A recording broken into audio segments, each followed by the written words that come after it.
रश्मि media ventures और आप देख रहे हैं वॉइस टीवी, खबर सबसे तेज। नमस्कार, मैं हूं आपके साथ कोमल गुप्ता। वॉइस टीवी पर आपका स्वागत है। फिरोजाबाद रमजान में भी कोविड-19 प्रोटोकॉल का पालन करें, इस्लामिक सेंटर सचिव मौलाना याकूबी ने जारी की एडवाइजरी। बता दें, इस्लामिक सेंटर मदीना कॉलोनी के महासचिव मौलाना आलम मुस्तफा याकूबी ने कोरोना महामारी के बढ़ते प्रकोप के दृष्टिगत पवित्र माह रमजान को लेकर जारी की एडवाइजरी। उन्होंने कहा कि इस्लामिक सेंटर गत वर्षों की तरह इस वर्ष भी तमाम रोजेदारों के लिए रमजान हेल्पलाइन सोमवार से शुरू कर रहा है। तमाम रोजेदार अपने मसाइल व्हाट्सएप, फेसबुक और मोबाइल नंबरों पर हमारे मुफ्तियाने किराम और उलेमा से संपर्क कर सकते हैं। दोपहर 2 बजे से शाम 5 बजे तक मोबाइल नंबर 6397327568 8267012169 इन पर संपर्क करें। और साथ ही उन्होंने कहा कि कोविड-19 फिर जोर पकड़ रहा है, इसलिए रमजान में भी कोविड प्रोटोकॉल का पूर्ण रूप से पालन करें। रमजान के रोजे फर्ज हैं, इसलिए सभी मुसलमान रोजे अवश्य रखें।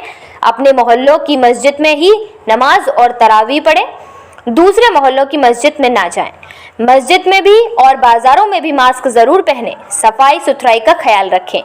60 साल से ऊपर उम्र के बुजुर्ग और 10 साल से कम उम्र के बच्चे एहतियाती तौर पर मस्जिद ना जाएं और इफ्तार में भी ज़्यादा लोग एकत्रित ना हो। और जो लोग मस्जिदों में गरीबों के लिए इफ्तारी की व्यवस्था करते थे, वे लोग इस वर्ष इफ्तारी उनके घरों पर पहुंचा दें। जो लोग प्रत्येक वर्ष रमज़ान में इफ्तार पार्टियों का आयोजन करते थे, वो इस राशि को या राशन को गरीबों में वितरित करें। रमज़ान के दिनों में रात को बाजारों और सड़कों पर ना घूमें और ना बैठें, ज़रूरत के लिए ही बाहर जाएं। रमज़ान के पवित्र माह में गुनाहों से खुद भी बचें और दूसरों को भी बचाएं। रमज़ान के महीने में लोग अपनी ज़कात निकलते हैं, इसका एहतिमाम करें कि रमज़ान माह शुरू होते ही ज़कात निकाल दें, ताकि गरीबों और बेसहाराओं की ज़रूरतें भी पूरी हो जाएं और उनका रमज़ान भी अच्छा गुजर सके। और सदकाए फ़ितर ईद की नमाज से पहले अदा ज़रूर करें, ताकि गरीब भी ईद अच्छी तरह मना सके।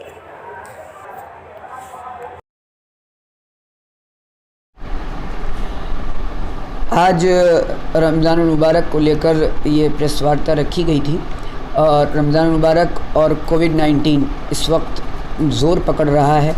इसको देखते हुए हमें बहुत ज़्यादा सतर्कता बरतनी पड़ेगी, क्योंकि अब ये जो दौर आ रहा है ये बड़ा सख्त है। इसलिए हमें रमज़ान में भी इबादत भी करनी है और अपनी जान की हिफाजत भी करनी है। इसलिए रमज़ान की इबादत को इस तरह करें, जो कोविड प्रोटोकॉल है उसके लिहाज से ही हमें इबादत करनी है। ख़ास तौर से मसाजिद के अंदर हमारा ये एडवाइज़री है कि सब अपने अपने मोहल्ले की मस्जिद में नमाज़ अदा करें। ऑन रोड जो मसाजिद हैं उनमें नमाज़ें अपने प्रोटोकॉल के लिहाज से ही नमाज़ें पढ़ी जाएं। और ख़ास तौर से इस चीज़ का भी ख्याल रखें कि सोशल डिस्टेंसिंग भी रहे, मास्क को कंपलसरी समझें, बाज़ारों में भी और इबादत के दौरान मस्जिद के अंदर भी इसका ख़ास ख्याल रखा जाए, ताकि ये वबा फैले ना, हमारी वजह से किसी को तकलीफ़ हो, ये इस्लाम नहीं सिखाता है। इसलिए हम इस बात की कोशिश करें कि मसाजिद में तरावी भी पढ़ें और तरावी में एक पारा कुरान अगर सवा पारा पढ़ा जाए तो ज़्यादा बेहतर होगा, और अव्वल वक्त नमाज़ पढ़ ली जाए तो ये ज़्यादा बेहतर होगा, ताकि नमाज भी और इबादत भी हो जाए और प्रोटोकॉल के लिहाज से हमारा ये रमज़ान गुज़रे। और दूसरी बात यह है कि हम हेल्पलाइन भी हर साल इस्लामिक सेंटर जारी करता है। इस बार भी ये हेल्पलाइन जारी की गई है और हेल्पलाइन के अंदर मुफ्तियाने किराम और उलमाए किराम का एक पैनल है।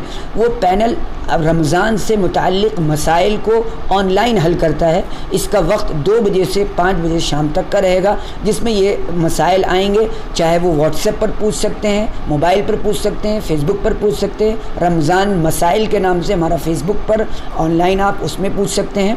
ये मसाइल के लिए ये पैनल मौजूद है। ये हमेशा हमने इसकी फ़िक्र की है कि हमारे रोज़ेदारों को उनके मसाइल घर बैठ पर हल किए जा सकें।